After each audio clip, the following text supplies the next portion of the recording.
violated. Yeah. Worldwide. What's going on? Thank you for tuning in to an action-packed edition of the MMA podcast. It is February 5th, 2016. Got a couple cards to talk about. This past weekend, we had the big Johnson versus Bader card. Johnson did not disappoint, scored another first-round knockout against the red-hot Ryan Bader. Ben Rothwell with a second-round sub on Josh Burnett. We'll break down that card. Other news, we got Cowboy versus Cowboy now in Pittsburgh with Tim Means out because of a drug test. Bendo to Bellator. We got Lyoto Machida versus Dan Henderson 2 in Tampa. And, of course, this weekend's card we'll be breaking down. Johnny Hendricks versus Stephen Wonderboy Thompson. Thanks for tuning in. We got a busy show. Let's do it. We did it for the love of the game. I did it for.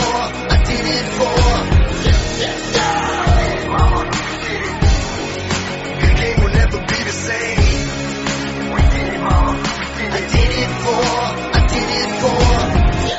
You're listening to the MMA Podcast. That's right. It is the MMA Podcast. As always, joined by P Money on Twitter. He's at Sweet Pappy Jones. Pat, what's going on, bud? Big Jake, we're just chilling. It's a lovely Thursday night out here in SoCal. Stoked to break down the last card we had in January, break down the first card we're going to have here in February, talk a little bit of news, some of the random goings on. It's a beautiful situation right now. How's that Florida living? It's getting chilly. Cold front sweeping in tonight. It's going to drop down to around freezing and stay there.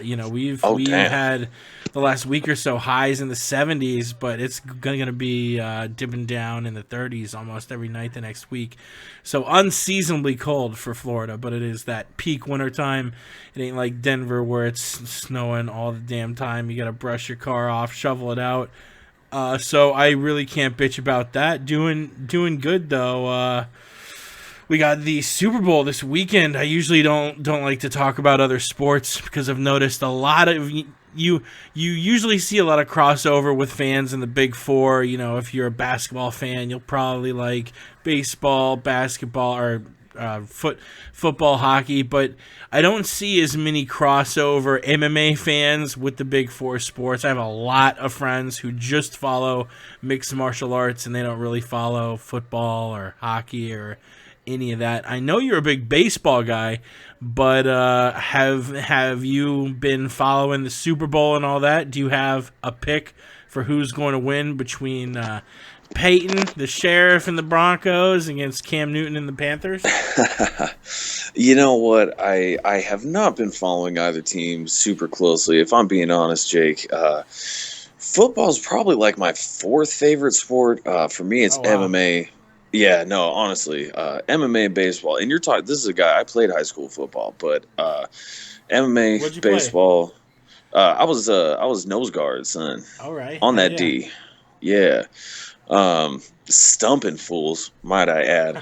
Showing them a thing or two about 3-point stance, low center of gravity, creating those holes. But no, for some reason, it's one of those things. A lot of people say, I don't like to watch baseball on TV. I'd rather like play a softball game, or I'd rather like go to the stadium and watch. For me, it's the same thing with football.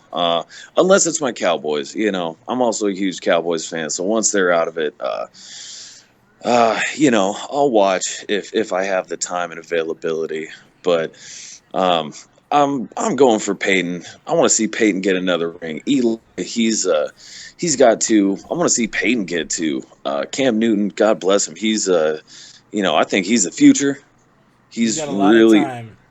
Yeah, he's got time, and he's really coming into his own. Those Panthers, I mean, my goodness. I'm a much better MMA prognosticator than I am a football prognosticator. 100%. One-on-one is where I shine. Anything over that, I'm no good. Well, actually, that's not true. I have given some accurate Super Bowl predictions. I want to say JT and the Brick. 2010, I accurately predicted the Giants upsetting the Patriots again in the Super Bowl on the air. Shit. So yeah, okay, I am pretty good.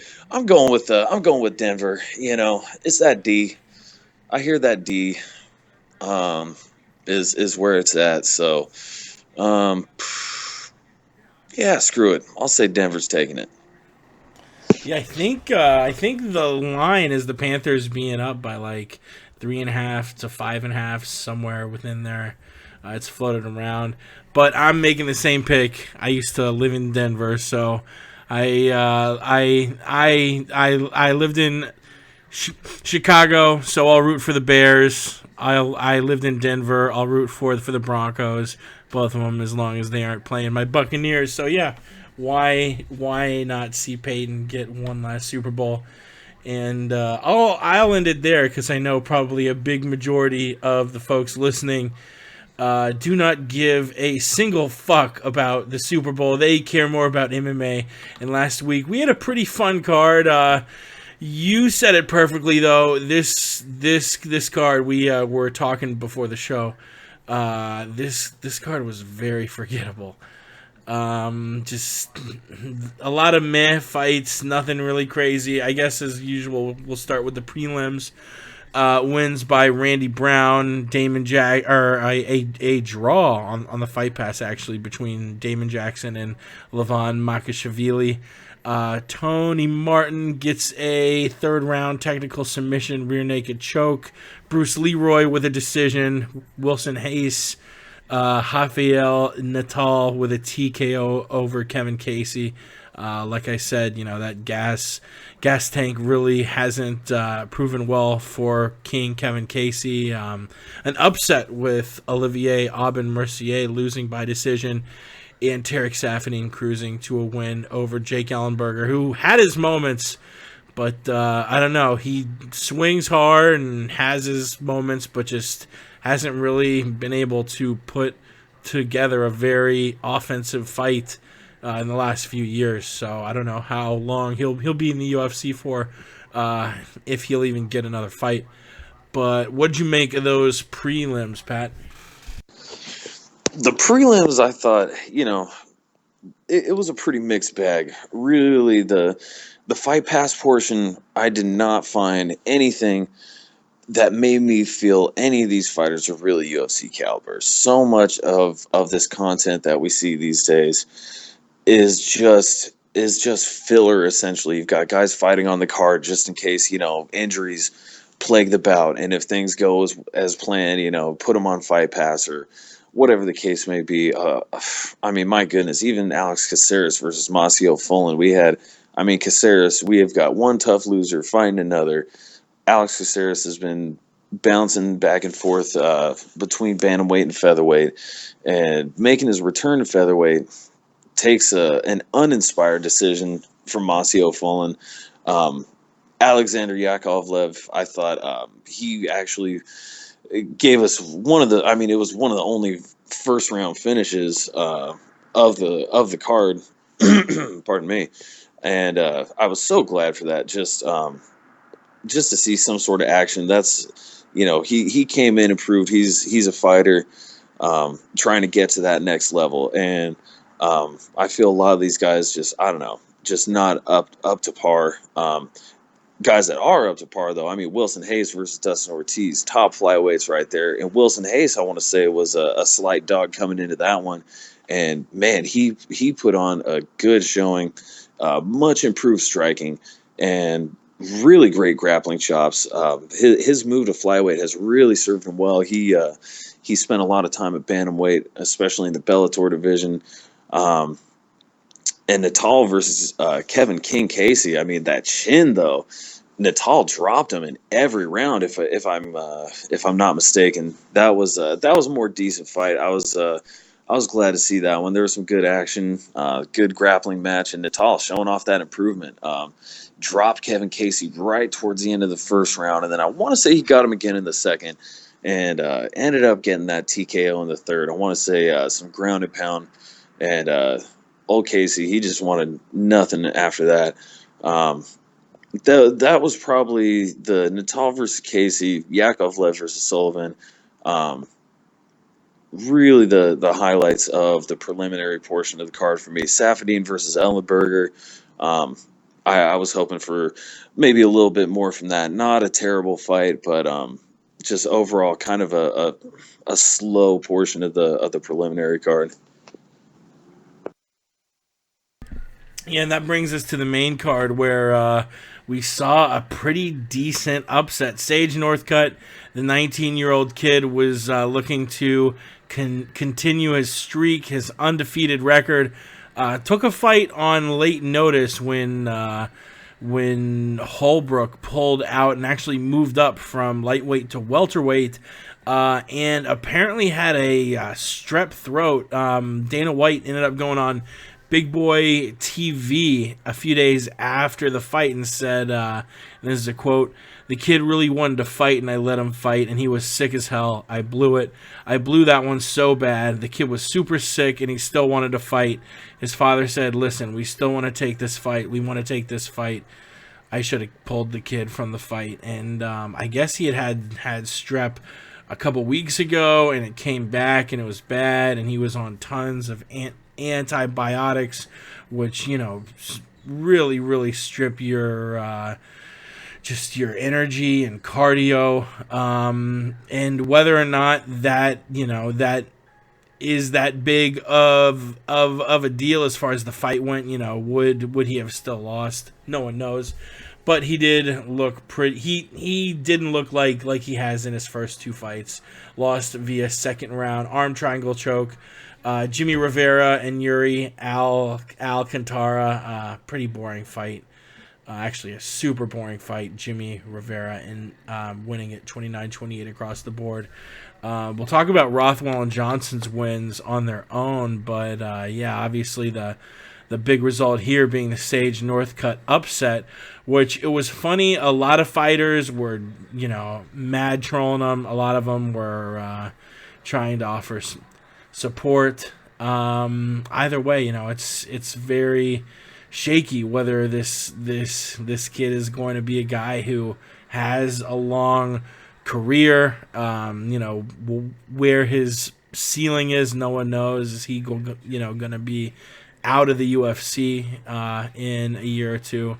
There's just such a wide range of possibilities for what's next for Sage, but he is going, I think, to train full time at TriStar, and man, I mean, other than maybe Jackson's, there's no better place to craft an MMA fighter. What did you think of those two fights, Barberena and Rivera, the winners? Yeah, I thought it was a good showing by Barberena. Definitely, a lot of people were putting money on him late. I think with the Cody Pfister fight, we definitely saw that there was that hole there with Sage Northcutt's wrestling and Cody Pfister. Not to disparage a guy, but not the most known name in the MMA community. And he was doing pretty well with those takedowns until they had that odd stand up in the middle of the fight when Pfister had good position there. So there was definitely that hole there, and I know a lot of people exploited that in Vegas. And Barberena, he was able to execute. He was able to get things done with that groundwork. Apparently, you know, Sage did have the strep throat thing going on. Potentially shouldn't have fought that fight. I mean, Jake, as you mentioned, I mean, going on a course of antibiotics, that's just it's strep throat in and of itself. I mean, that's not exactly the easiest ailment to deal with. Yeah, that makes it feel pretty shitty. Just doing anything, getting up to go to the fridge and drinking some juice or something like that, let alone getting into the cage and fighting. So, I mean, props to Sage for taking the fight. Maybe Dana should have called it off, but, you know, hey, woulda, coulda, shoulda.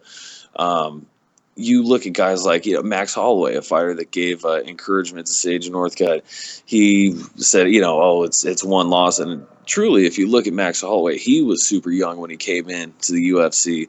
And he was kind of up and down in his early UFC career, and he's really turned it on late, and he's still like maybe 24, 25, something like that at the most. And you're looking at a guy like Sage Northcutt, who's only 19, and he's 2-1 in the UFC in a matter of months, and he still had some moments in the fight with Barberena as well. So it was a good affair, though. Barberena really he was able to weather the storm and the striking that Sage Northcutt was putting on, and he was able to implement his game plan, and he grinded him out and got the arm triangle from, I want to say it was like half guard. Wasn't even fully over. Yeah, I know a lot of it was a quick tap. yeah, a lot of people were riding Sage for that, but I mean, hey, if you got strep throat, again, it's kind of hard to breathe as it is, let alone you got someone putting all that weight on you. So it was a good showing though. Barberena came in with the perfect game plan. Was certainly more entertaining than, as you mentioned, than the Jimmy Rivera Yuri Alcantara fight. It was, two high level fighters trying to fight a smart fight, and sometimes that's just what happens. You get some stalemates, and this was close, and Rivera, I believe, rightfully got the nod there. But yeah, it was a close fight, not the most action. Yeah, it was kind of par for the course for this card, by and large. Snoozer. That brings us to that co-main event. Ben Rothwell looking impressive against Josh Barnett. The first round close, but Rothwell looking looking better and better. It seems like he's had a lot of fights, but he's still only 34, and gets Josh in a guillotine. Doesn't let go. 3 minutes 48 seconds into the second round. And gets the victory. That's now 4 straight wins for Josh Barnett. And all for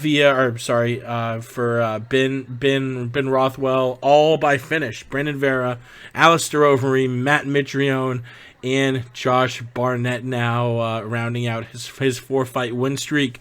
And that really brings up what you do with the heavyweights now. You have Kane, who just came out a couple days ago. He had back surgery, but apparently he'll be back to full training in 4 or 5 weeks.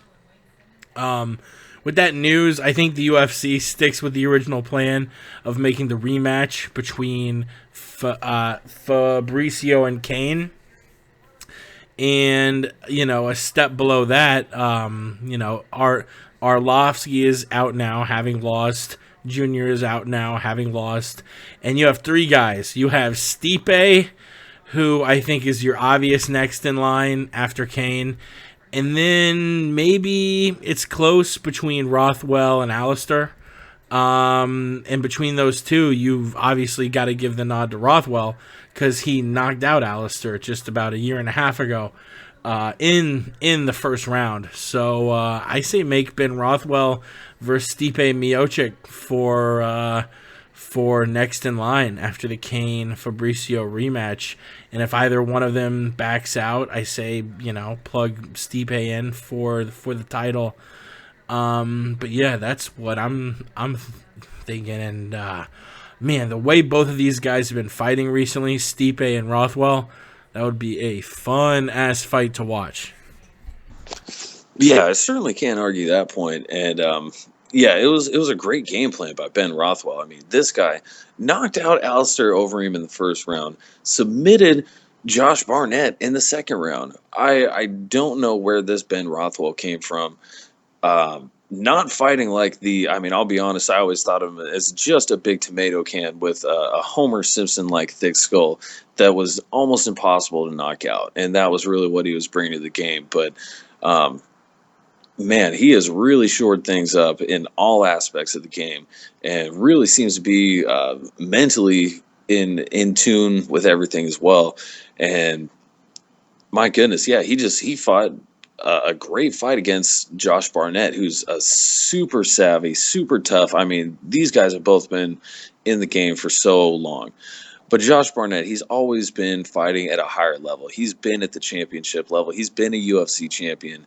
I want to say Ben Rothwell was the IFL champion. but Josh Barnett has always been fighting higher caliber and winning higher caliber fights throughout the majority of his career, and that's one of the main reasons I picked him as well. And I thought he would submit Ben Rothwell. So I mean, Ben Rothwell, really, I have to commend him, and he's done a great job. He's done a great job with his overall game, and he's certainly in the heavyweight division. Man, he is able to take a punch. He's taking these shots from big guys, and he's just shoring up those skills. I think, ideally for me, I would like to see Ben Rothwell fight Cain Velasquez first, because really, we don't know when Cain's going to heal up. He's going to be able to start training in 4 to 5 weeks, and then who knows when he's going to be healthy enough, if he's going to be feeling good enough through the course of training. How long is it going to take him to get to 100%? When are we going to see C-level Cain back in the octagon? I mean, that's so hard to call. So I think Stipe Miocic should be in there fighting against Fabricio Verdum. They already booked that fight, and really we don't have anything concrete for Cain. I say put Rothwell against Cain, and at this, I mean, Rothwell, I would hate to see him fight Alistair Overeem again. I mean, that fight was like 2014, 2015. Like, that was not. It would actually be a rematch against Cain too. They fought. That's right. Back in the day at UFC 104. No, yeah. I don't know how I could forget that, because Cain Velasquez I thought he was actually going to beat Ben Rothwell to death. I thought that was going to be the first fighter death in the UFC. He just beat the ever living piss out of Ben Rothwell like it was nothing. That was one of the craziest fights I'd ever seen. It was Ben's one of the first UFC fight, yeah. Gee whiz, and that was the only time I can recall Ben Rothwell was standing up as that fight was being stopped, because he was standing up, getting up from the ground, but still just being punched in the face repeatedly. After being punched in the face repeatedly through the first 12 or 13 minutes or however long that fight went, that was just insane. And I mean, now I look at that fight and I think, man, Rothwell actually has a shot here. It's amazing to see how far he's come. And I think for me, I would like to see that rematch there. And I would like to see Stipe take on Fabricio. Yeah, UFC 104, Cain versus Rothwell was the co-main event to the card, where the main event was that controversial Machida Hua fight where everyone thought Shogun won, but the judges gave it to Machida 48-47. And then we saw the rematch, obviously, where Lyoto lost via first round KO. Oof. Got smoked. Yeah, that was right around the time when I just first was regularly watching the sport. But that does bring us to the main event. Anthony Johnson just put it on Ryan Bader, man. There's no real other way to say. Ryan Bader didn't offer up much. Johnson actually brought the fight to the mat and finished Bader on the ground with punches. It didn't even take him a minute and a half. 1 minute 26, the official time in the first round. Looking dominant like he does in most of his wins, and solidifying the next. He's next in line. We've got basically the same exact picture we had at the beginning of last year, where it's DC versus Jones and Rumble's going to get the winner. We have this year, because in April we're going to see DC versus Jones and Rumble's going to get the winner. So it's weird how history tends to repeat itself. But, with dominant guys like Rumble, Cormier, and Jones, it's not really that shocking. How he matches up against either guy, I think I'll hold off until we see who Johnson's going to fight. But he has a legitimate chance against DC or Jones. I mean, you hear the term, he's got a puncher's chance. If anyone has a puncher's chance in the world, it's Anthony Johnson, who can finish a fight in the blink of an eye. Just looking excellent against Ryan Bader now on a 2-fight win streak. If you take that loss versus Cormier out at UFC 187, he's on an 11-fight win streak. With wins like Phil Davis, Andrei Arlovsky, Alexander Gustafsson, Jimmy Manuwa, now Ryan Bader. I mean, shit, man. 5 of his last 6 wins have come via first or second round KO or TKO. He finishes everybody. Just a true knockout artist. If there's one guy I could point to right now in the sport who has knockout power in any weight class, it's Rumble, and he put on another show. I don't know what else to say. Earned another 50 G's with a performance of the night, and earned it because man, the guy is entertainment.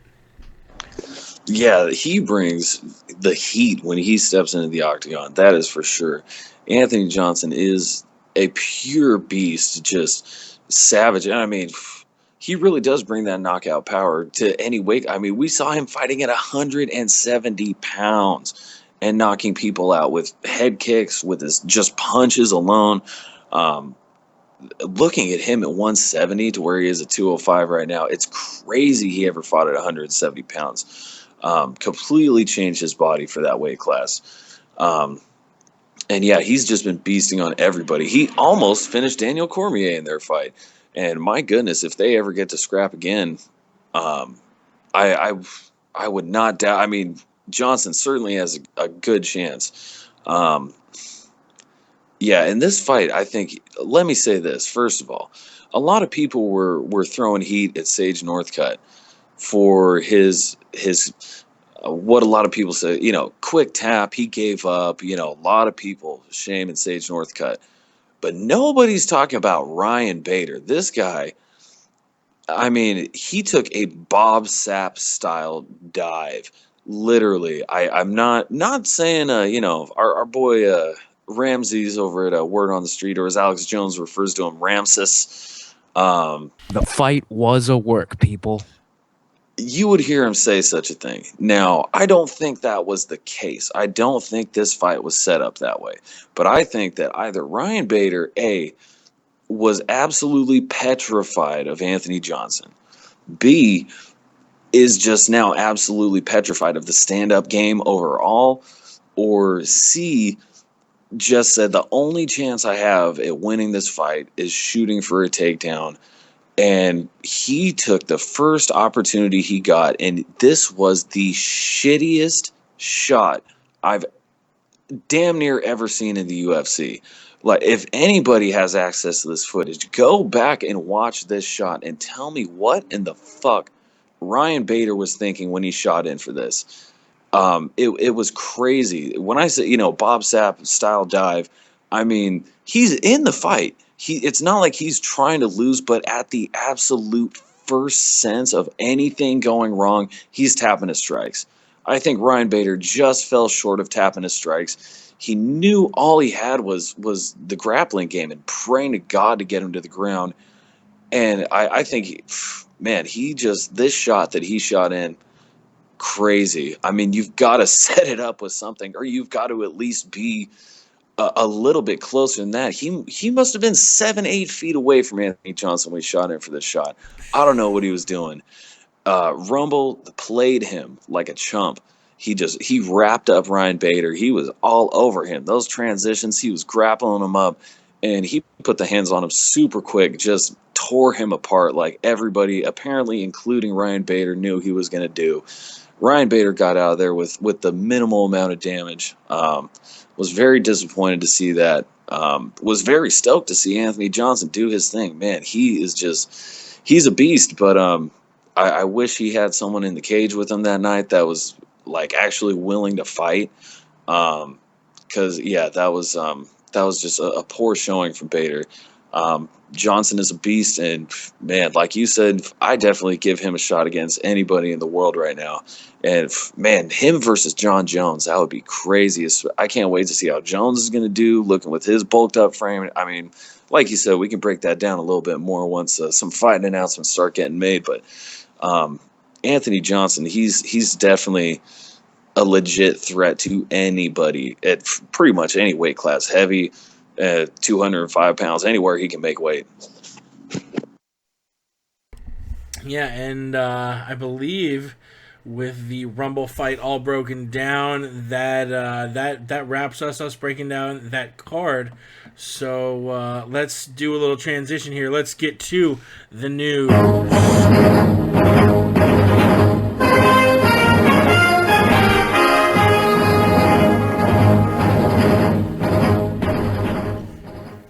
Not a crazy amount of news this week, but enough to discuss here. Tim Means apparently got drug tested late in January, and it came back with some not so good results for Means. Means pulled from the card because of that USADA drug test. What he tested for, I don't think has been made public yet, so I'm not sure what he tested for. But we're going to see Donald Cerrone now fight Alex Oliveira on the main event of that February 21st card. Alex, nicknamed the Cowboy. So it's Cowboy versus Cowboy. The UFC officially is selling it as Cowboy versus Oliveira, which is a shame. They really should just call it Cowboy versus Cowboy. I mean, I think both of them have Cowboy tatted on them somewhere. Alex on like his shoulder, and I know Cerrone has that big Cerrone in the back, but he's got a ton of tats too. This is going with tat choices aside. This is going to be a really fun fight. Alex in his first fight in the UFC lost via armbar to Gilbert Burns, but has roared back, getting fights against KJ Nunes, Joe Merritt, and Peter Hallman, all within the last 9 months or so. Active fighter. He fought at 170. His last fight, he moved down, and it was at 155. Cerrone's last fight was obviously the title at 155, but it will be a fight at welterweight, at least according to the UFC right now. On the page, it looks like they'll both be weighing in at 170. Means Cerrone's first opponent is a welterweight, so that would have been strange to make Donald cut an extra 15 pounds on such short notice. So yeah, the fight's at 170. In fights like this where you have one guy who's so experienced and another guy who's really, really green, Cerrone is not a slouch. He's not a guy with a ton of experience, but is losing a ton of fights too. He just came off an 8-fight winning streak, and I think he gets back in the win column here against the Brazilian, who, aside from Gilbert Burns, he hasn't fought many. He's not fought near the level of opponent that Cerrone has. So I do expect Donald to probably be a big favorite too. I don't know if a line's posted yet, but who are you leaning toward, Cowboy versus Cowboy? Well, I'm going Cowboy in this one. I think he's a solid bet. He's crafty all the way around, and you guys see what I did there. I'm thinking. I mean, you have to go with Cerrone. Smart money is on Cerrone. This is a short notice fight. I mean, for both guys, you don't really know. Then again, I don't think Donald Cerrone is a big game plan kind of guy. I think he just kind of gets in there and whoops ass. I believe that would be something Donald Cerrone would say. And Oliveira, man, he's a beast though. And that one loss coming to grappling phenom Durinho. This is a live dog situation for sure. Both of these guys are certainly very tough dudes. And man, Cerrone, didn't he just fight like last month against Rafael Dos Anjos? This is typical Cowboy fashion. He's probably looking to fight once a month here in the 2016. And that's the way Donald Cerrone is comfortable. I think you just have to go with him. He's only, as of late, he's only lost to champions. And typically speaking, I mean, he's just great everywhere the fight goes. He's got the jits, he's got the striking, brutal, crafty striking. Oliveira, though, man, he's very solid. He's very strong. Both these guys are um, fairly similar in build. I've got to look into this further because, um, man, I don't want to sleep on Oliveira here, but preliminary or just early on, I got to go with Donald. But you certainly can't sleep on Cowboy. I do think that this guy is a tough and legit contender. Yeah, and we actually talked about this card a little bit before the show because you brought up a good point. I don't know when the fight was made, but it flew under both my and Pat's radar. I did not know that Brandon Thatch was going to be fighting C.R. Bahadurzada on the same card, February 21st in Pittsburgh. That's going to be a fun fight. You have a big kickboxer. I think he's what, like 6'2", 6'3", against a powerful puncher, CR, who has not fought since what you said. It said it was like November 2013 or something. Yeah, December 2013. Yeah. Wow. Yeah, a loss to John Howard, and then before that it was a March 2013 fight, which was a loss to the stun gun Dong Hyun Kim. Yeah, so we'll see if ring rust sets in, but Thatch is not an easy easy guy to be matched up with when you're on a 2-fight losing streak. I have Thatch there. Do you? You know what, man? This is I think I do. I think I'd have to go with Thatch here. I mean, I want to say Thatch is also on a 2-fight losing streak. I don't have his wiki or Sherdog up in front of me right now, but I want to say his last 2 fights were the loss to Gunny and the loss to Benson Henderson, if I'm not mistaken. Maybe he's fought since then. But yeah, I mean, both those guys, Gunny's legit. We saw he's only lost to serious dudes. He's got serious striking, serious jits. Benson Henderson, former 155-pound champ, and he was doing damn good in that Benson Henderson fight too.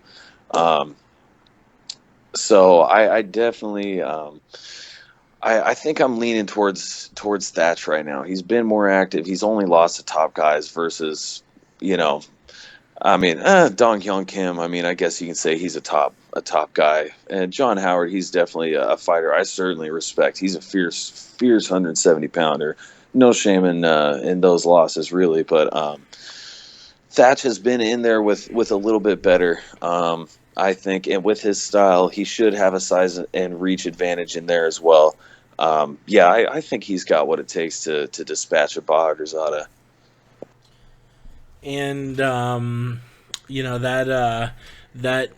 card with Donald Cerrone on it, one of my favorite fights of all time, Cerrone versus Bendo. Bendo, probably of all the rivalries Cerrone had, probably his, I don't know if arch rival's the right word because they're friends outside of fighting, but they fought 3 times, I think, and all of them were fun fights.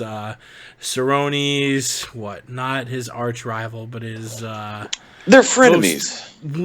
His most well-known frenemy. Benson Henderson... He goes over to Bellator. We're not going to be seeing a 4th fight anytime soon. He made it pretty well known that he was going to be a free agent after his last fight. Bellator offered him a contract. I guess the UFC had a chance to match. They chose not to. This is a pretty big get by Bellator, who've been stepping it up more and more and more as far as signing guys over from the UFC when their contracts run out.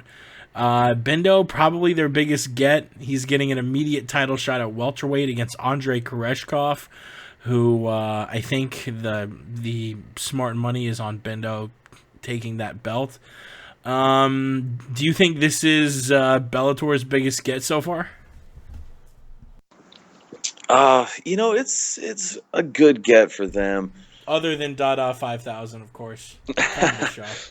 I mean, no, that's definitely huge. That's definitely huge. I'd say Dotto's probably a better get than Benson at this point. I mean, if I'm being honest, Benson Henderson, his highlight reel is like a package of wall install clips. There's really not a whole lot to write home about. I think, you touched on the Donald Cerrone fights. For me, I just think it's, Cerrone bringing that heat that forced Benson Henderson to actually make it somewhat of a fight. But man, Benson Henderson has been gifted more decisions, or just as many. I mean, him and Diego Sanchez have like a running contest to see who can get gifted more decisions. I don't know what it is. The Jorge Masvidal fight, that was a split decision. I got to go back and rewatch that one. But even I want to say I felt like Masvidal was winning that one. Again, could be some huge bias on my part, but I need to go back and check that out. The Josh Thompson fight easily could have gone to Thompson. Gilbert Melendez fight easily. The Frankie Edgar fights, Yep. at least one of those. I mean, come on now. He legitimately probably should have lost to Gilbert Melendez and Josh Thompson. The Rustam Habilov fight, he was getting his shit pushed in for 4 rounds until he came up with a rear naked choke out of nowhere. His stock has thoroughly been on the decline, in my opinion, and he's, as a matter of fact, I want to say the Rustam Habilov fight, that was his only finish in the UFC. 5 years fighting, and decision, just nonstop decisions from Benson Henderson. I'm not too big of a fan of his Bible thumping, regardless of what you think. I believe, but even Jesus Christ himself said there's a time to preach and there's a time not to preach. Benson Henderson apparently does not know that. I find it very irritating. Never been too big a fan of his style, and not too disappointed to see him going to Bellator. It is sad though that we do have, because certainly he's more talented than a lot of the fighters that we saw in the UFC on Fox card. There's so many people filling up the Fight Pass prelims that really just don't deserve to be there. But if Bellator is willing to pay Benson Henderson more than the UFC would, I mean, more power to him. God bless him. I hope he gets a nice living for him and his family over there at Bellator. They're still drawing in some ratings, so yeah, hopefully he's getting his money. Not too disappointed. I'm not going to see him in the UFC anymore. And that, I mean, this move could be pretty big. I really think, we could see him hold 2 belts in Bellator, take the welterweight belt and then move down to 55 and fight Will Brooks. That would be a very fun fight, Will Brooks against Bendo. The Jesus thing, I don't know. Sadly, I'm sort of used to it being from the South. It doesn't really put me off as much. I do think it, isn't the best thing. I think it's a little pompous to talk about your religion 24/7, but whatever floats your boat. I'm from the South. I'm used to Bible thumping, so I'm not really that put off by it. Do your damn thing. I guess being a Gator fan, our quarterbacks, Tebow, Warfel, we're always talking about Jesus and all that, so it doesn't really put me off too much. But yeah, I wish him luck in Bellator. I know our boy Alan, who should be joining us in a little bit to break down this weekend's card. He's a big Bendo fan. Speaking about future cards, April 16th in Florida, it gets another big fight at 205. It already had Rashad versus Shogun. Now we're going to see Lyoto Machida versus Dan Henderson, the rematch. Lyoto retired Randy, and this is his chance to retire another great American wrestler and mixed martial artist in Dan. And, Dan's 45, but he's still 12th at 205. I think a Lyoto KO is what we likely see here, and likely puts the stamp on Dan's career. I'd love to see an H-bomb, but at the same time, that would probably mean he would fight again. And how long is the guy gonna fight till he's 55? I don't know. I like to see guys like Dan go out, not on a terrible streak where they get KO'd, 3 times to end their career and are a little more loopy for the wear. But yeah, my prediction here is a Lyoto KO. And yeah, a lot of fun fights on this card. You got Swanson versus Hakran Diaz, Bitch Kohea versus Rocky Pennington, Chiesa versus Beniel DeRush. And the main event's going to be Ferguson versus Habib Nurmagomedov, probably a title eliminator at lightweight. This is going down in Tampa, Florida, April 16th. I'll try and make it. I might have prior reservations that keep me from doing it, but I'm going to try. This is going to be a fun card. What are your thoughts on the card? And, of course, Lyoto versus Dan, the rematch. Well, I just hope it's better overall than their first fight was, because the first fight was pretty much a snoozer. I want to say there was like 20 strikes thrown throughout the entire fight. Really not too entertaining. I would love for nothing more than to see Dan just drop one more H-bomb and ride off into the sunset with that feather in his cap. Because that fight could have gone either way. If I recall correctly, that decision went to Machida, but I want to say that could have easily gone to Henderson as well. I don't even recall the fight. That's one of the ones that just got pushed out of my memory for lack of activity. I certainly hope this one is a little bit different than that. I don't know that it will be. Machida with his style. I don't know if Dan Henderson wants to rush in. This very well. I don't know that this will play out any different. I hope that it does. I could certainly see Machida finish, but man, if he wasn't able to get him the first time, maybe having seen him been KO'd twice by Vitor, maybe he'll get a little fire in his belly. Or hey, who knows? Maybe Dan Henderson, he doesn't want to get knocked out again, and he says, you know what, I'm going to bum rush this guy just like Shogun did, and just pop him with that H-bomb. Really, heck, as long as somebody gets knocked out, I'd be pleased. I love both of these fighters. Been big Machida fan since he popped into the UFC. Been a big Dan Henderson fan since the Pride days. I have to go with Machida again in this one.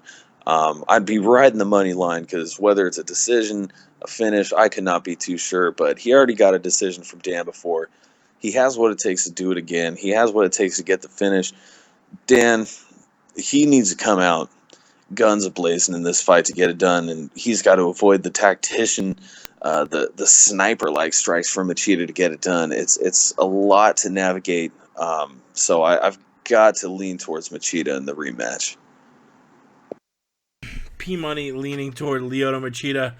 I do want to break down this Hendricks versus Thompson card, but first, there is this clip of Dominic Cruz talking about Uriah Faber, just brutal. I'm going to play it, and then Pat, I'll let you react first. But some scalding hot takes by your boy Dominic Cruz. What's your next fight? What are you thinking? I don't know the exact time, but I think I definitely want to beat up Faber. Yeah, that's the guy I want to beat up next. You do not like him? I mean, he's not my favorite person. He just had a lot to say over the past 10 years, Yeah. And it's ironic because I'm basically the only guy he's got left. Yeah. Who would have thought? How ironic is it that all his teammates, all his guys that were supposed to be brothers and part of his brotherhood at this weird frat house that they all trained in, have all left. They're gone. They've all left. He started losing and they all left. That says something. It says a lot. That says something if you ask me. Yeah. That says something about those guys, and it says something about Faber, too. Now, guess what? All Faber has left is what I let him have. So I'm thinking of letting him have a title shot. Wow. I mean, the old guy deserves it. Look, all his friends left him. I'm all he's got. I'll serve him. Faber, he's all you got, Faber. This is it right here. They This all is left it. you, bro. They all left. What do you think about that? Oh my goodness, that is scorching hot from Dominic Cruz. They all left. He's laughing in the background. You can hear him laughing. They all left. Oh my goodness, Dominic coming in with the hot takes. Yeah, that's I mean, he's definitely doing a good job building that setup to the trilogy fight. And my goodness, I'm so excited for Dominic Cruz to be back in the UFC. He's always gotten heat from people for his style. People call him the decisionator, whatever it may be. Um, at least I like the fact that he's at least got a striking style. He's not laying and praying people. He's standing with fools and he's tagging them up. He's going for the finish. But I mean, heck, you got a lot of tough guys you're going up against. When you're the champion, you're fighting championship caliber contenders. 9 times out of 10, unless you got a late injury and they just get some bum off the street to fight for the title, which is super rare. But I don't fault Dominic. He always brings it for the finish. We did see him get one against Takeo Mizugaki, so he's 1-1 with finishes in his last 2 fights. So maybe this is a trend we can see increasing from Dominic Cruz. Who knows? Yeah, I love the heat coming from Dominic Cruz. He's definitely taking a page out of Conor McGregor's book, I think, because Dominic Cruz has always been pretty good with the trash talk. But I think watching, even your Chael Sonnen, because Dominic Cruz was out so long that he was even watching Chael Sonnen do his thing. That was 2011. That was some of the prime Anderson Silva trash talk right there, or Chael Sonnen's trash talk regarding Anderson Silva, I should specify. So I think Dominic, he's definitely amped up in that role as well, and I can't wait to see them make that fight. Yeah, and that I believe we got a few more things just to mention, just quick bits, not really anything to discuss, but like we sort of figured, we are going to see Rockhold Weidman too. Yoel testing hot, pretty much guaranteed we'd see the rematch, and we'll see that in June at UFC 199. A specific date and location yet to be determined. Dana White saying we might see Cormier Jones 2 in April, so that's only a couple months from now. And Chris Carriaso retires, guy who I guess most famously fought Mighty Mouse for the flyweight title. And that brings us to UFC Fight Night. Johnny Hendricks versus Stephen Wonderboy Thompson. Let's see if we can get Alan in here on Twitter at Westland Eagle AH. I thought we'd have a third voice on here to break down this Saturday night's fights.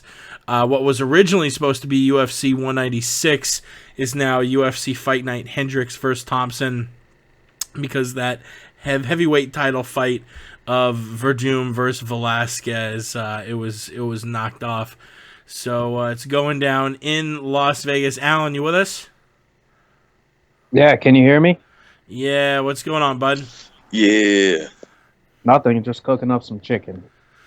Word, really quick. You're are you going to take that fight in WFC in May or not? Or was that a trial? No, I'm still looking at, because they're probably going to do another card in August, and I really want to do 135 pounds.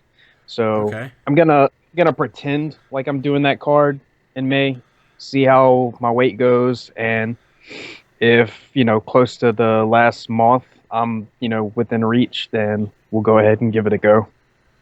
Hell yeah! I think you tweeted out the fight video earlier.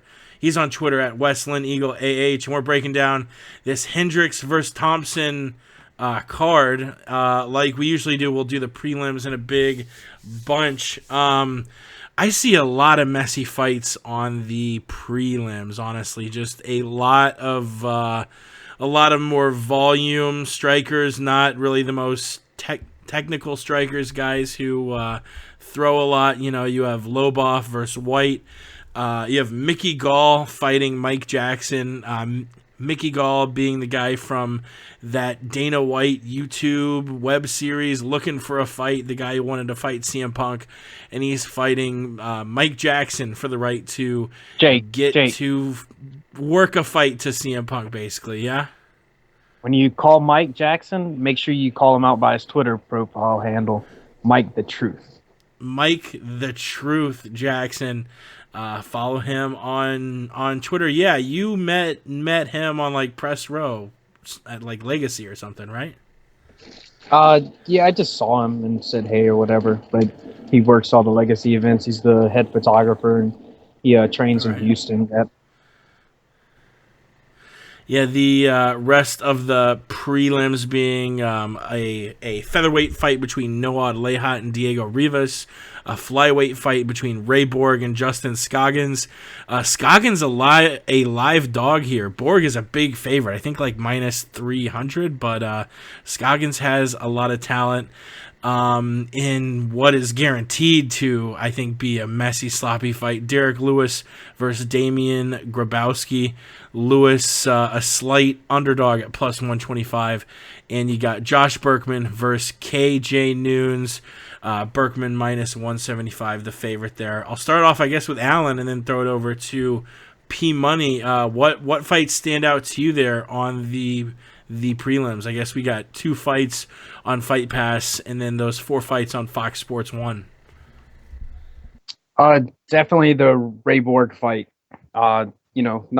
He came in, it's pretty, touted prospect or whatever, just like Scoggins. And it's kind of like they turned the tables because Ray Borg came in, lost the fight, and Scoggins came in, won a couple of fights, and then went on a skid. As where Ray Borg, he's won several.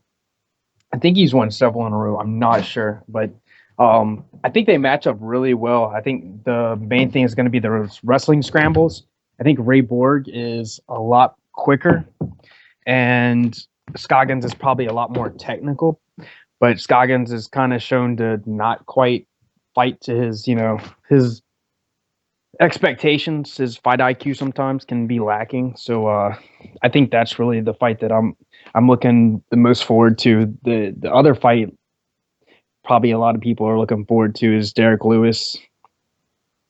He's probably going to KO this guy. It's not going to be pretty, but that's the only 2 things that really stand out to me. Mike Powell, Sean Spencer. Sean Spencer will probably KO Mike Powell, or Mike Powell will out-grapple Spencer, and then KJ Noons and Berkman. I mean, that's kind of like a toss-up.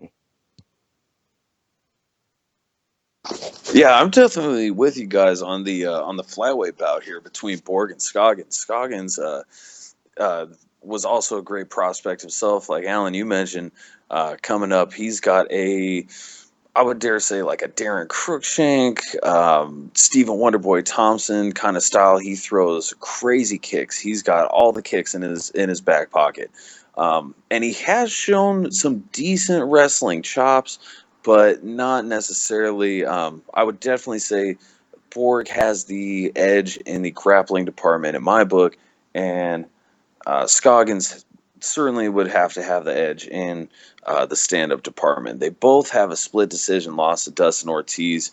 I think Scoggins definitely could have gotten that decision against Ortiz. That was a real close fight. And Scoggins, he's a beast for a young prospect. Definitely, Jake, as you mentioned, a live dog in this fight. Definitely liking that matchup. I really like Berkman versus Nunes. These guys, they definitely come to bang, as the saying goes. And KJ Noons, my goodness, his fight with Darren Cruikshank, that was a wild fight. Unfortunately, that one ended up in a no contest.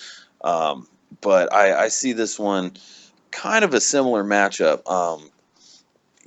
Berkman, I'd say, is more of a well-rounded striker. I'd say he's got more in the grappling department. KJ Noons, as we all know, is always pretty much just straight up in a boxer. That's always been his MO throughout his MMA career, and his wrestling has been his deficiency.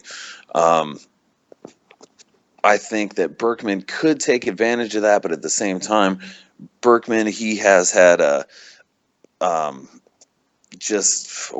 know. He was KO'd or TKO'd in his last fight against Cote, and Nunes, man, he is not the guy you wanna stand and bang with. He can unload some devastating shots. He's just super technical. He's got the power. I would not be surprised if Nunes got the finish in here, but then again, I could also see Berkman, the crafty veteran. Both these guys have been around the game a long time. I could see Berkman getting a finish, working some nice ground game in there. As we did see KJ Nunes, his last fight, he was choked out by Alex Oliveira. So that's going to be an interesting scrap. Berkman and Nunes at lightweight there.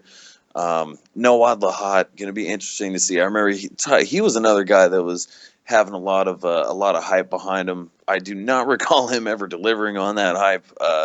Let's see if this will be that chance against Diego Rivas. But some decent fights here on the preliminary portion of the card, specifically the Lewis Grabowski, Berkman Nunes, Borg Scoggins fights.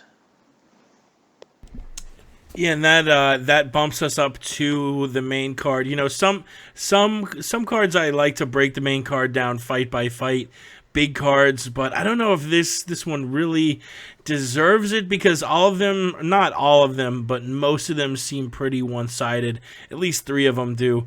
The first one doesn't. The first one, Mike Pyle and Sean Spencer, that's going to be a fun fight. Both of these guys can duel out damage. I think Pyle would probably want to bring it to the mat, but Spencer's takedown defense, good enough to keep it standing. I think Spencer's a little bit more durable than Mike Pyle, and I think gets the win here. The next 3 fights are all very one-sided, at least in Vegas. Misha Serkunov, the biggest favorite on the card, minus 1,100 against Alex Nicholson, the scary-looking Latvian. I think he's like 11-2, 10-2. You know, he's certainly got the build and the physique to be a great fighter. I don't know, don't know what his UFC career holds, but 205, we haven't really seen that much young talent come up there. And at least it's a fresh face here. This, like I said, really scary looking Latvian. Joseph Benavidez against Zach Makovsky. I think it's been established for a while now that Joe is the second best flyweight, and he's stuck in the same spot that a lot of fighters are stuck at, where you're second best in a division where first best is just miles ahead. And I think most, if not all, MMA fans can agree that Mighty Mouse is obviously the best flyweight, and Benavidez is by a wide margin either way second best. There's not many people who can hang with him, and he can't really hang with Mighty Mouse.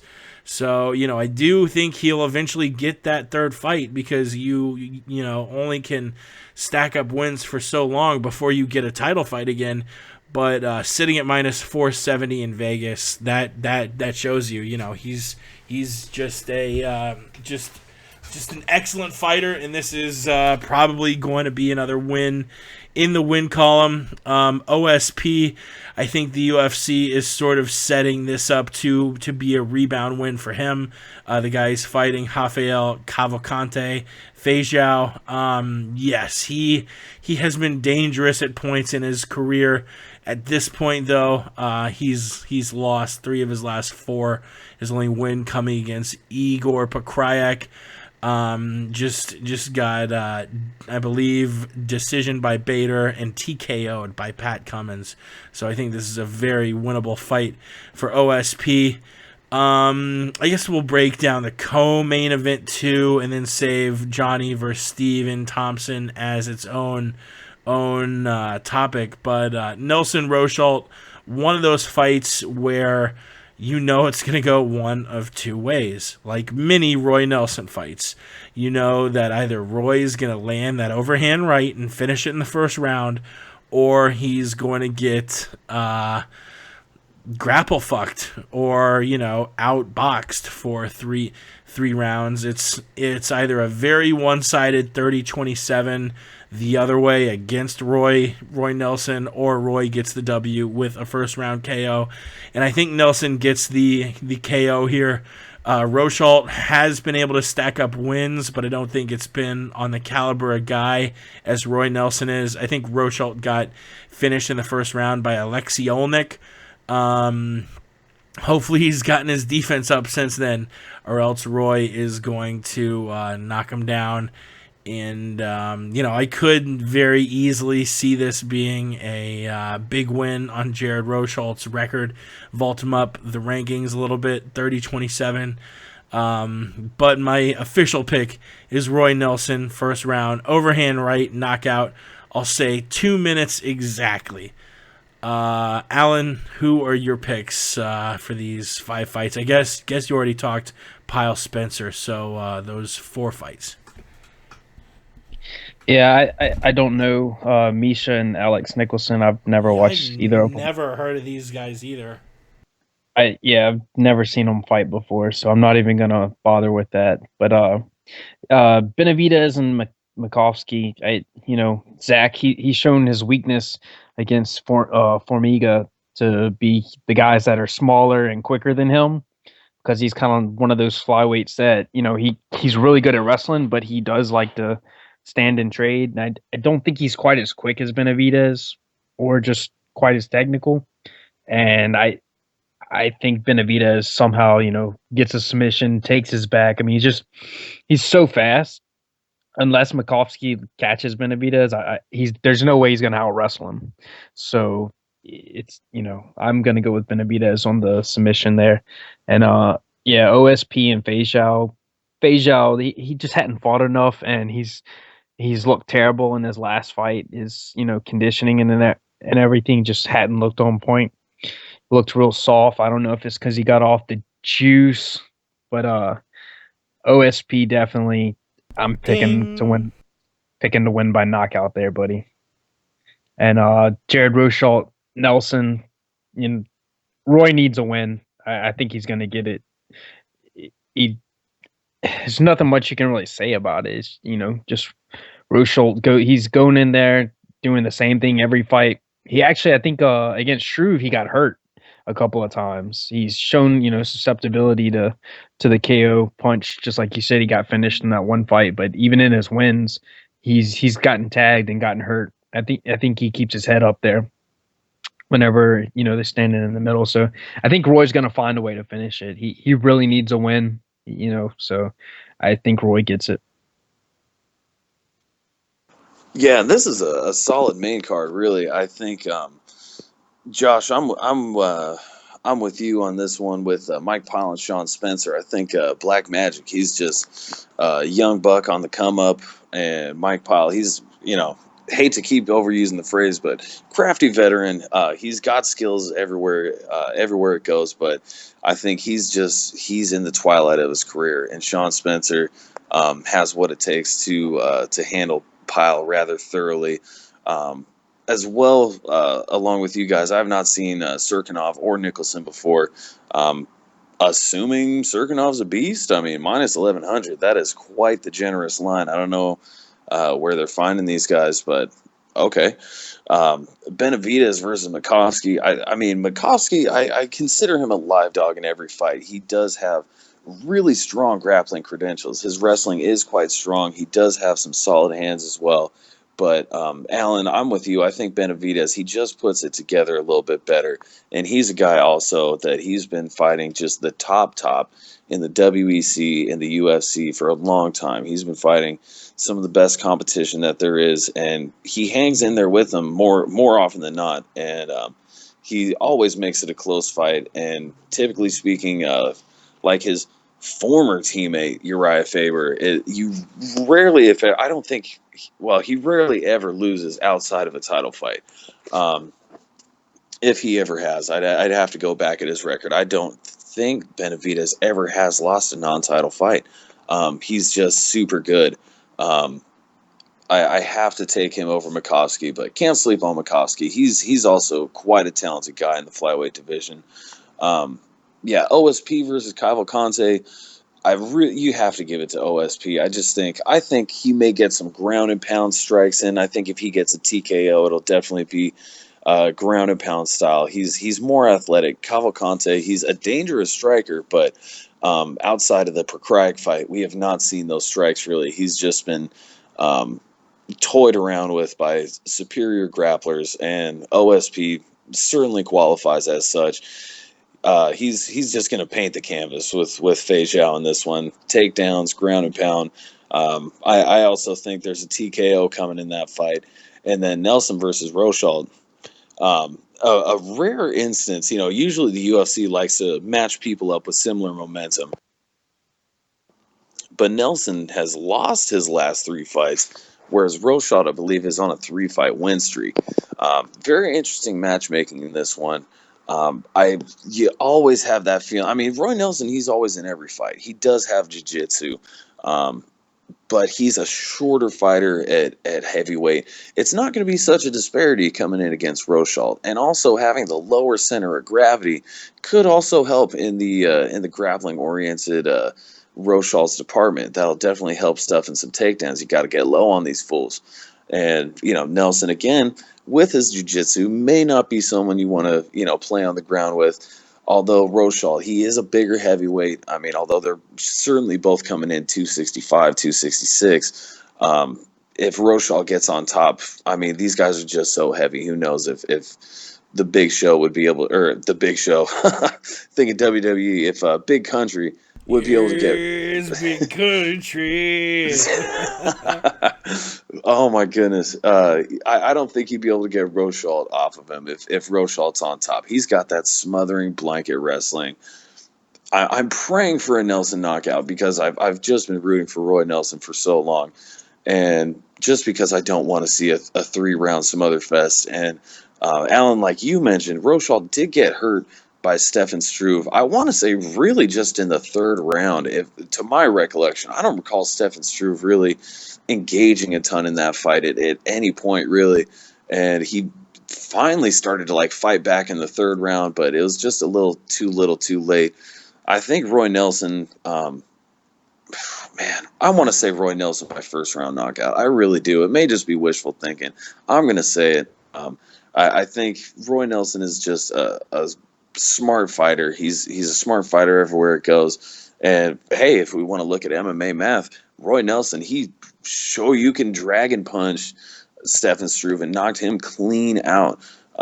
So just a little, or no, actually, am I thinking of Mark Hunt? No, I'm tripping. I'm thinking of Mark Hunt. No, I am thinking of Roy Nelson. Yeah, Roy Nelson knocked Stefan Struve the fuck out. Although Mark Hunt did as well, savagely. But yeah, I'm thinking Roy Nelson will drop the Big Country on Jared Rochald and make quick work of him like he always does. 1st round TKO. Weed kills you. Weed makes you worthless. That's right, Eddie Bravo. And man, that brings us to our main event. Johnny Hendricks versus Stephen Thompson. Man, I want to give Stephen Thompson all the credit. He's come along a lot. His defensive wrestling has improved. His grappling has improved. His striking, man, he came in as an ace, and he's getting better and better. He just KO'd Jake Ellenberger with a spinning hook kick. It was awesome. That being said, in giving Stephen Thompson all the props in the world, he's still young, 32. He's got years left. He doesn't have that many fights. He has 12 fights, along with the tons of fights he had kickboxing. I want to give all the credit to Stephen Thompson, but he does not hold a win against anyone who's currently ranked. His 5-win streak is awesome, but it's versus Nashawn Burrell, Chris Clements, Robert Whitaker, Patrick Cote, and Jake Ellenberger. Yeah, I mean, Whitaker, good. He was hot for a while. Ellenberger hasn't really looked that good recently. Cote, man, fighting Johnny Hendricks is such a big step up, and you're going to hear all about, the technique of Stephen Thompson. Johnny Hendricks, you want to talk about technique? I mean, his striking is so underrated, and you just hear about the power shots, that power left. No, like that jab from southpaw is legit. He cranks off big leg kicks. He works the hook. He's got a Dutch style. I mean, Johnny on top of maybe being the strongest guy at 170, the best or one of the best wrestlers. The guy can strike. I mean, personally, this is one of the things Pat and I agree with. I think Johnny, in the title fights where the judges have seen him 1 and 2, I think he's 3-0. I think he beat Robbie both times. I think he beat GSP. I think he should have the belt. Missing weight against Woodley set him back a little bit, but man, I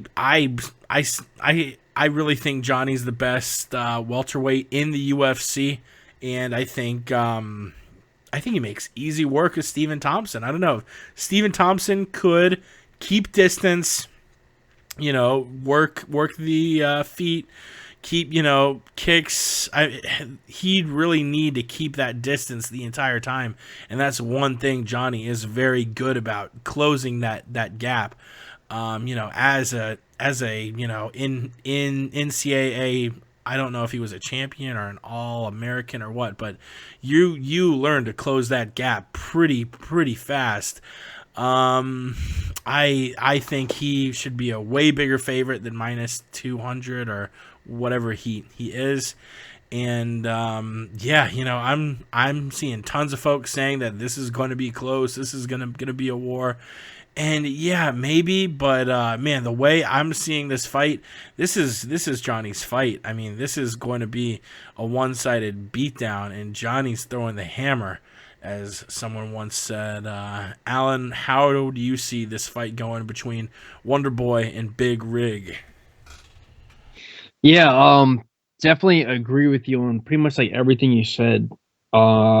I think that Johnny Hendricks, even though I was kind of rooting for Robbie, just, because he's from ATT, I thought Johnny won both those fights. I was there with you in Vegas when he fought GSP. He won that fight. I mean, I don't get it.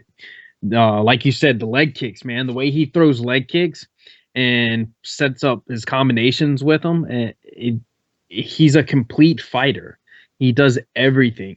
Yeah, sometimes, he tries to take the fight to the ground and smother guys and not do a whole lot, but it's MMA, okay? If you can't get up, then you're losing and it's your fault. Then work off your back like guys like Condit and, do something, make a break, stop Hendricks from smothering you. If you can't stop him, then you deserve to lose. But, looking at Wonderboy, yeah, he trains with Chris Weidman. He's improved a lot, but the key factor in this fight is going to be distance, like you said. And if he can't keep distance, if Hendricks is able to get inside and work those leg kicks, then throw his combinations. I mean, if you look at Wonderboy, he stands with his hands down and his chin straight up in the air. You tell me that Hendricks is not going to take advantage of that, then you're crazy, because if he fights that way and he doesn't keep his hands up and Hendricks is able to land one punch, he's going to knock Wonderboy out. And we've seen Wonderboy get stunned before. And Johnny Hendricks, he's relentless once he sees that you're hurt. So unless Wonderboy pulls off like some crazy, lucky, spinning back elbow or something like Dong Young Kim did, I don't see him having any chance in winning this fight. And I'm like you, Jake, I don't see it as a close fight. I think it's just a showcase fight basically for Hendricks. And I think Hendricks wins easily, probably going to get a finish in this fight. Well, I hate to change this from the MMA podcast to three guys sucking off Johnny Hendricks, but damn, it's gonna be unanimous. Huh? I mean, it has to be. I hate you if you call this fight for Stephen Wonderboy Thompson. I don't know how you could. Johnny Hendricks, my goodness. I mean, in addition to everything you guys have mentioned, the technical striking, the NCAA Division I championship credentials, which he was a champion. I forget if it was 1 year or two, but he certainly was a champion. And I want to say he had multiple divisional titles as well. I want to say Big Ten, he won twice, but the power, the striking, the wrestling. He also has the diamond granite chin that, I mean, he's been rocked for sure, but he's never even been knocked down in his UFC career. His fights with Robbie Lawler, the first fight was closer. The second fight, the only time he even got hurt was in the grappling when Robbie Lawler was throwing down the elbows. Johnny Hendricks was completely winning the stand-up in that fight, 100%. He has taken shots from Lawler, though, from Rick Story, from Josh Koscheck, from Mike Pierce, from everybody. Never even been knocked down. Stephen Thompson has amazing technique, and 9 times out of 10, it's technique over power, and technique is where the power comes from. You got to have the skills and the ability to put the shots on the right place for them to be the most effective. Stephen Thompson has shown crazy accuracy with his hands as well as his feet. But Johnny Hendricks, my goodness, the literal and figurative beard on this guy is insane. That's certainly something that I don't think gets talked about a lot with Johnny Hendricks, in just the fact that he's underrated overall. But yeah, Johnny, I think he's going to absolutely mop the floor with Wonderboy. Wonderboy is a fantastic mixed martial artist, but in my eyes, and certainly I think the rest of the panel here, Johnny Hendricks is the uncrowned king of the 170-pound division in the UFC. And I do think that this is going to be a statement fight for him, where he's going to mop the floor with Wonderboy, and he's going to make people realize that they were foolish for sleeping on him. It is a unanimous decision. We all have a one-sided main event, Johnny Hendricks over Stephen Thompson. We thank you for tuning in. Definitely listen to our sister podcasts, the Filthy FRB Show and the T-Row and Funky Show with Ben Askren and Tommy Rowlands. Alan, where do we find you? It's been a while. It's nice to have you on to break down the fights. What it do? Yeah, you're a liar. You can catch me on Twitter, Instagram, and Facebook. Get off. Get off. At Westland Eagle AH. You're fired. Pat, Alan is banned again from the podcast. Where do we find you?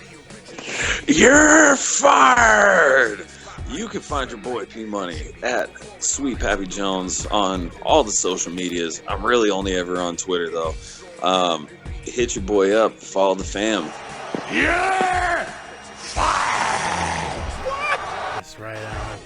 Shout out to who else? Ross Finkelstein, the Jewy before the L. Our boy Ramses at the Aunt Jimmy Show. Our boy Mystery Meds, Yow_the Truth.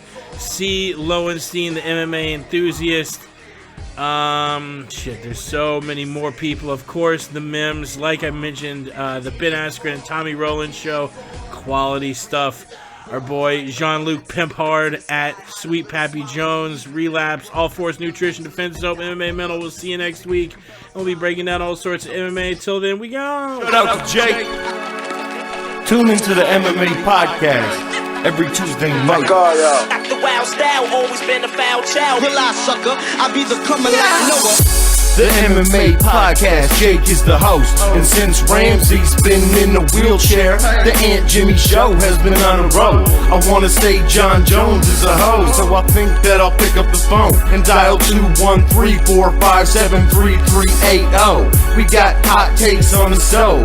You get blood on your clothes if you're sitting in the front row. I throw on my gi and then I lace the hoops. I'll have Yao lying down cause he ain't the truth. And if Alan wasn't a cop, I'd mention you. And shout out to Ross Finkelstein, the Jew. Cause according to you, you're an MMA guru. A Brew Bisbing lost his hands, Count Dooku. If you're a fancy boy, you get a 2-minute slot. Mystery wants a title shot. So listen to the MMA podcast. Throw a high kick, but I block that. Call me Diaz, screaming George, where you at? I want the strap.